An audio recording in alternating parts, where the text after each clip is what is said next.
नमस्कार दोस्तों, स्वागत है आप सभी का आपके अपने यूट्यूब चैनल ऑब्जेक्टिव सेंटर पर। दोस्तों, इस वीडियो में मैं आप लोगों को बताने वाला हूं कि जो भी कैंडिडेट ऐसे हैं दोस्तों जो कि बार के स्किल टेस्ट में पास हुए हैं, मतलब एग्जाम देने के लिए, तो उनका दोस्तों स्किल टेस्ट जो होगा उसके साथ आपको क्या-क्या लेकर जाना है परीक्षा हाल में, तो उसके बारे में मैं यहाँ पर आपको पूरा डिटेल जानकारी देने वाला हूँ।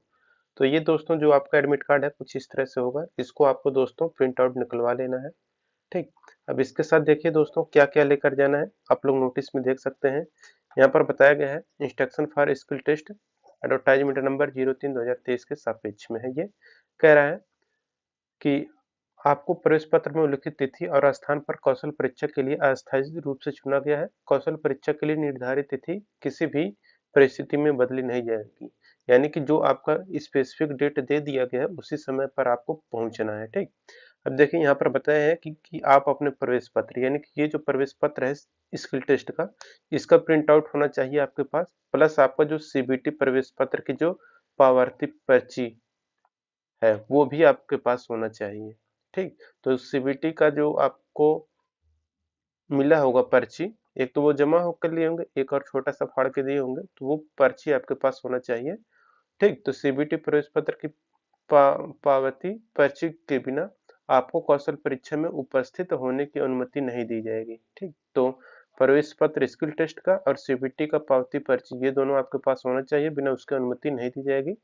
अभ्यर्थी को प्रवेश पत्र में उल्लिखित निर्धारित रिपोर्टिंग तिथि और समय पर कौशल परीक्षा स्थल पर रिपोर्ट करना होगा और अभ्यर्थियों से अनुरोध है कि वे कौशल परीक्षा के लिए निर्धारित समय से पर्याप्त समय पूर्व रिपोर्ट करें, ताकि अभ्यर्थी के प्रत्यय पत्रों यथा फोटो बायोमेट्रिक यहाँ पर फिंगरप्रिंट का सत्यापन होगा। तो ये सभी आप लोग जो भी वहाँ पर घोषणा इत्यादि की जो गतिविधियां हों आप लोग उसको पूरा कर सकें। इसके बाद देखिए ये तो हो गया उसके बारे में, लेकिन अब देखिए आपको अपने साथ क्या क्या लेकर जाना है।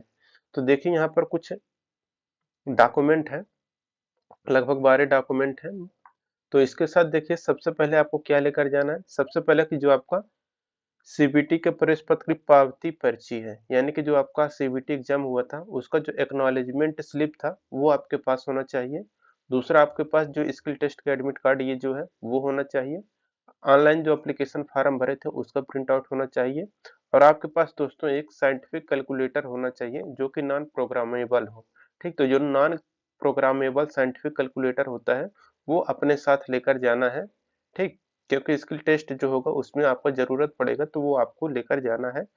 ठीक। खुद आपको कैलकुलेटर लेकर जाना है, scientific non programmable scientific calculator. ठीक। तो ये हो गया।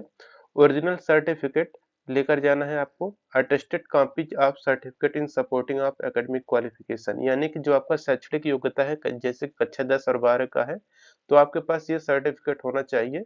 मूल प्रमाण पत्र यानी कि ओरिजिनल भी होना चाहिए और अटेस्टेड कॉपी ऑफ सर्टिफिकेट भी ये सब आपका होना चाहिए। डेट ऑफ बर्थ का सर्टिफिकेट के लिए दोस्तों आप लोग जन्म तिथि का प्रमाण पत्र रख लेंगे। ठीक। जैसे कक्षा 10 का मार्कशीट रख सकते हैं जन्म तिथि का प्रमाण पत्र के लिए। ठीक। अनुभव यानी कि अगर आपके पास कोई एक्सपीरियंस सर्टिफिकेट हो तो वो आपको लेकर जाना है। कास्ट सर्टिफिकेट आपको लेकर जाना है। ठीक। अगर आपके पास ईडब्ल्यूएस सर्टिफिकेट है तो वो लेकर जाना है। डिसेबिलिटी यानी कि अगर आप विकलांगता प्रमाण पत्र आपके पास है तो वो लेकर जाना है। यदि आप केंद्र या राज्य सरकार या स्वायत्त निकाय सार्वजनिक क्षेत्र के उपक्रम के तहत काम कर रहे हैं तो अपने वर्तमान नियोक्ता से अनापत्ति यानी कि नो ऑब्जेक्शन सर्टिफिकेट आपको लेकर जाना है अगर आप कहीं के एम्प्लॉय हैं। फोटो आईडी आपको लेकर जाना है, जैसे कि Aadhaar card, PAN card, driving licence, तो ये इन सब में से लेके जा सकते हैं आप लोग अपने फोटो आईडी पहचान पत्र के रूप में। ठीक। तो ये 12 चीजें हैं जो आपको अपने साथ लेकर जाना है। और यहाँ पर देखिए बताया गया है कि अभ्यर्थी को प्रत्यय पत्र और पात्रता के आयोजन स्थल के अधिकारियों द्वारा सत्यापित किए जाने के पश्चात ही उन्हें कौशल परीक्षा के लिए उपस्थित होने की अनुमति दी जाएगी। यदि पावती या प्रवेश पत्र में दिए गए विवरण सूचना के साथ छेड़छाड़ की जाती है तो यह विवरण इस केंद्र में उपलब्ध अभ्यर्थियों के विवरण से मेल नहीं खाते हैं तो अभ्यर्थी की कौशल जो परीक्षा होगी वह उपस्थिति होने की अनुमति नहीं दी जाएगी। ठीक। ये हो गया। और देखिए सत्यापन के लिए परीक्षा स्थल पर बायोमेट्रिक लिया जाएगा, जिसका सीबीटी के समय लिए गए जो बायोमेट्रिक के साथ अगर मैच नहीं खाता है तो उसकी अभ्यर्थिता वो रद्द कर दी जाएगी।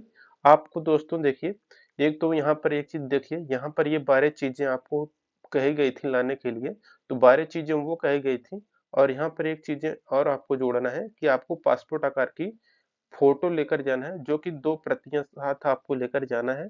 वही फोटो आपको लेकर जाना है जो ऑनलाइन आवेदन पत्र में अपलोड की गई है, ठीक। तो वो 2 फोटो आपको एक्स्ट्रा लेकर जाना है, ठीक। अभ्यर्थी अपने कौशल परीक्षा की तिथि परीक्षक की उपस्थिति में ही प्रवेश पत्र में दिए गए स्थान पर हस्ताक्षर करेंगे। यानी कि आपका जो देखिए ये एडमिट कार्ड है, तो यहाँ पर आपको अपना फोटो लगाना ही है, ठीक। Please post your recent passport size photo, यहाँ पर आपको फोटो लगाना है 3.5 x 4.5 सेंटीमीटर का। और यहाँ पर देखिए कहा गया यहाँ पर आपको अपना सिग्नेचर करना है। सिग्नेचर किसके उपस्थिति में करना है, तो जो इन्विजिलेटर रहेंगे उनकी उपस्थिति में करना रहेगा। और यहाँ पर जो इन्विजिलेटर रहेंगे वो अपना हस्ताक्षर करेंगे, ठीक। और इन्विजिलेटर यहाँ पर भी वो अपना हस्ताक्षर करेंगे। तो ये हो गया इसके बारे में। अब देखिए यहाँ पर पता है कि अभ्यर्थी के सामान के लिए कोई सुरक्षण या लाकर की व्यवस्था नहीं है। परीक्षा स्थल के अधिकारी इसकी सुरक्षित अभिरक्षा के लिए जिम्मेदार नहीं होंगे। अतः यह सलाह दी जाती है कि कोई भी मूल्यवान वस्तु अपने साथ लेकर ना आए, ठीक। ये हो गया। और किसी भी तरह का आप लोग बातचीत नहीं करेंगे, यही सब अनुशासनहीनता नहीं करेंगे, अन्यथा आपको दंडित किया जाएगा, आपकी अभ्यर्थिता रद्द कर दी जाएगी। वही चीज यहाँ पर ये सब लिखा गया है। जो देखिए स्किल टेस्ट का जो रिजल्ट है दोस्तों, वो कह रहे हैं कि बार्क के ऑफिशियल वेबसाइट पर अपलोड किया जाएगा। या फिर दोस्तों आप लोग क्या करिएगा कि ये जो ऑब्जेक्टिव सेंटर की जो दोस्तों वेबसाइट है, आप लोग दोस्तों इस पर आएंगे, तो इस पर भी रिजल्ट आपको यहाँ पर रिजल्ट वाले सेक्शन में जाएंगे तो यहाँ पर मैं डाल दूंगा, तो यहाँ से भी आप लोग जाके अपना चेक कर पाएंगे। तो बार्क का रिजल्ट चेक करने के लिए दोस्तों आप लोग objective centre dot in official website को जरूर विजिट करिएगा। जो लोग अभी तक बार्क का एडमिट कार्ड नहीं डाउनलोड किए हैं, एडमिट कार्ड वाले सेक्शन में जाएंगे ऑब्जेक्टिव सेंटर डॉट इन के, तो यहाँ पर जाके एडमिट कार्ड डाउनलोड कर सकते हैं। या डिस्क्रिप्शन बॉक्स में आपको लिंक मिल जाएगा, वहां से भी आप लोग डाउनलोड कर सकते हैं।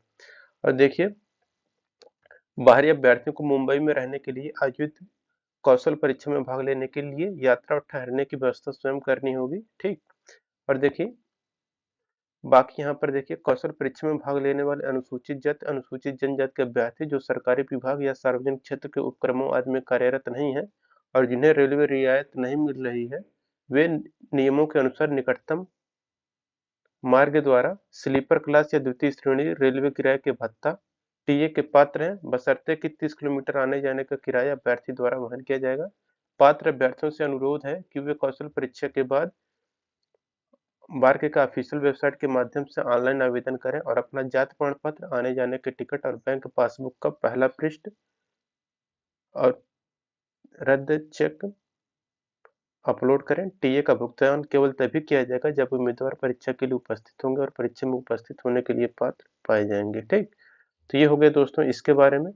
और सभी मामलों में भाभा परमाणु अनुसंधान केंद्र का निर्णय अंतिम होगा, अभ्यर्थियों के लिए बाध्यकारी होगा। तो ये चीजें हो गई दोस्तों, मैंने आपको 13 चीजें जो बताई हैं वो चीजें आपको अपने साथ लेकर जाना है। एडमिट कार्ड डाउनलोड करने का लिंक दोस्तों आपको नीचे मिल जाएगा, वहां से जाकर डाउनलोड कर सकते हैं। और जो लोग देखिए ये बार्क का जो ग्रुप है नहीं अगर इसको ज्वाइन किए हैं तो आप लोग इसको ज्वाइन कर लें, लिंक आपको डिस्क्रिप्शन बॉक्स में मिल जाएगा। मिलेंगे नेक्स्ट वीडियो में। Thank you.